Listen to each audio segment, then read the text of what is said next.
Salut à tous. Voilà, il y a généralement les questions qui reviennent. Les questions du genre, c'est quoi la différence entre la fosse septique classique, la fosse biophile et la fosse septique dite intelligente. Donc, de prime abord, ce qu'il faut savoir, c'est que ces trois fosses ont pour but de traitement des déchets. Donc ça, c'est le but de ces trois fosses-là. Voilà, on va commencer par la fosse septique classique que tout le monde connaît. Généralement, vous allez voir ça dans les ménages. Ça a de forme rectangulaire généralement.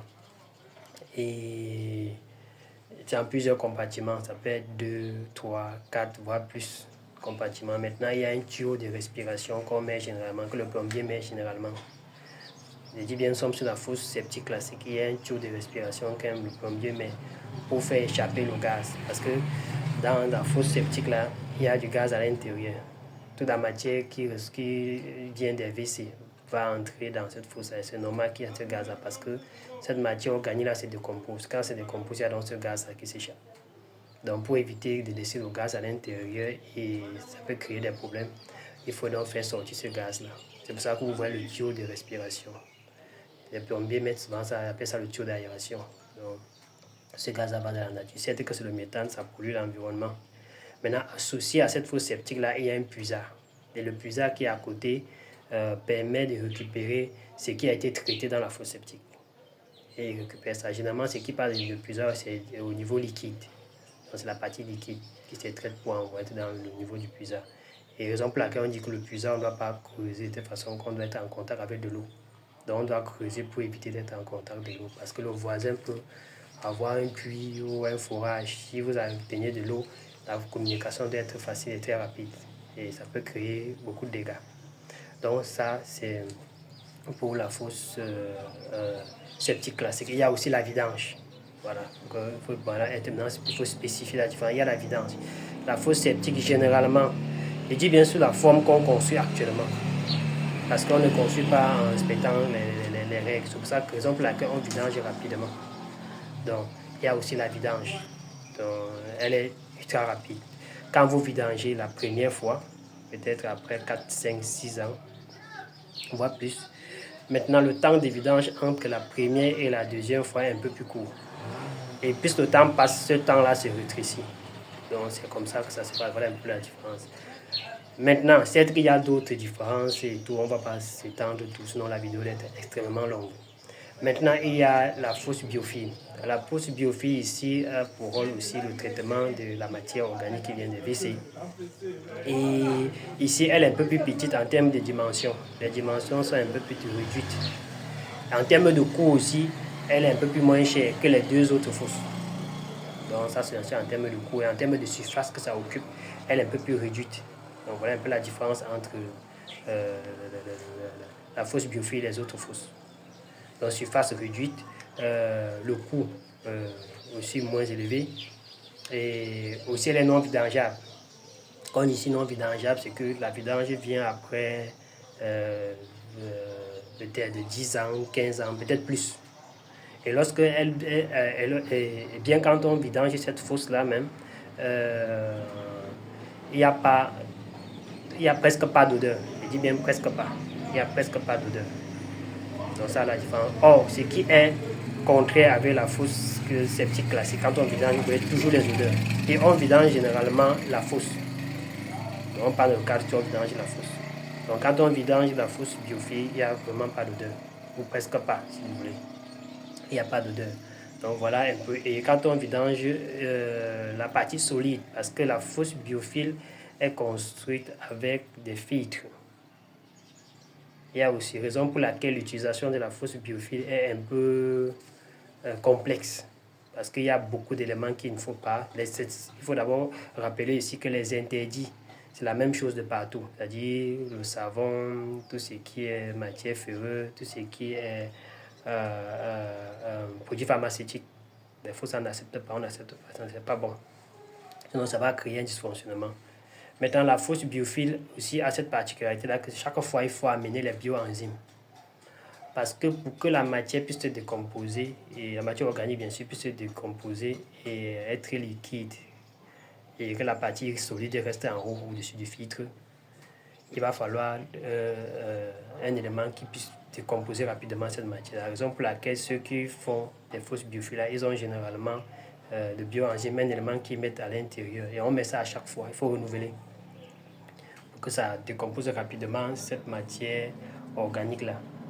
Et la partie solide est au-dessus, et c'est la partie liquide qui descend pour aller entrer aussi dans un puisard. Parce que la fosse biophile a aussi un puisard. Donc voilà, peut-être que la profondeur n'est pas considérable comme la fosse septique classique. Donc voilà un peu aussi la différence au niveau de la fosse biophile. Maintenant, pour revenir à la fosse septique dite intelligente, bon, ça c'est un peu le nom qu'on a donné parce que la fosse, le nom technique généralement c'est la fosse, c'est le biodigesteur. Ça c'est son nom technique. Bon, elle a ces différences-là qu'en dehors de la matière organique qu'on connaît, tout ce qui vient de WC, ça récupère aussi les autres matières organiques, animales ou végétales.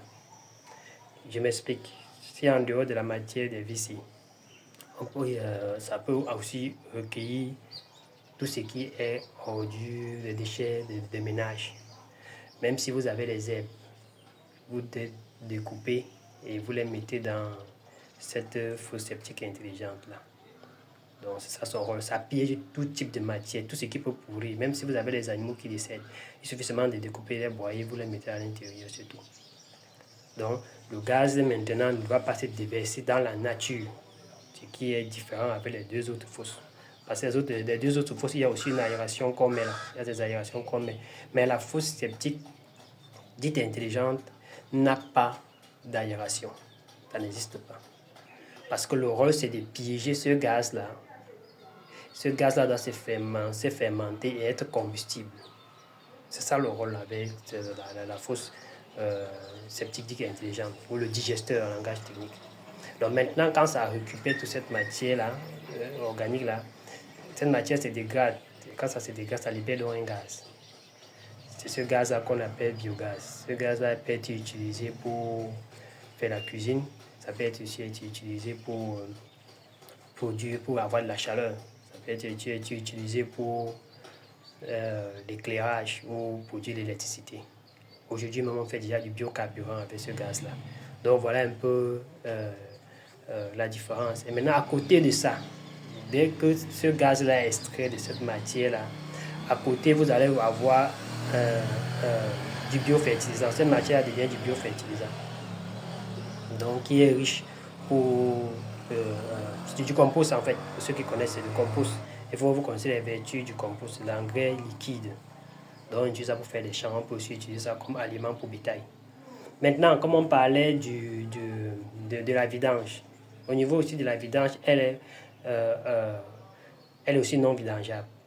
C'est qu'il peut avoir des possibilités de vidange, mais ça avait beaucoup de temps.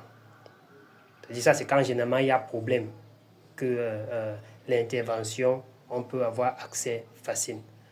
Donc là, je reviens maintenant sur l'autre différence ici qu'au niveau de la maintenance. La maintenance est un peu plus facile au niveau des fosses septiques intelligentes parce que même en fonctionnement, on peut faire la maintenance en utilisant.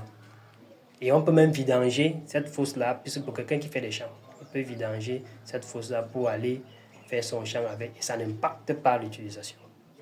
Donc ça c'est un peu... Et maintenant au niveau des interdits, les interdits sont un peu plus stricts au niveau des fosses biophiles.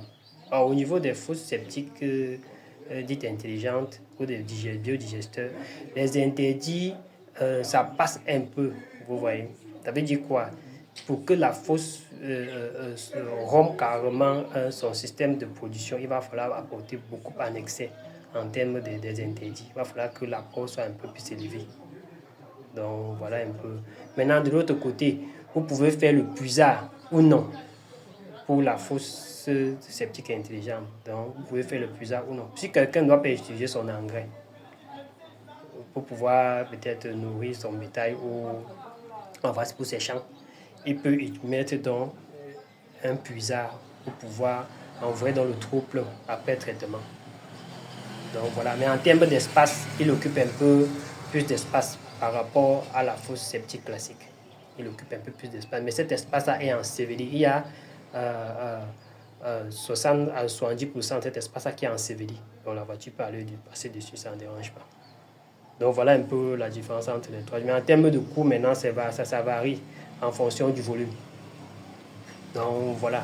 Donc, si vous avez encore des questions ou des problèmes, donc laissez-les, on va répondre aux besoins. Merci et portez-vous bien.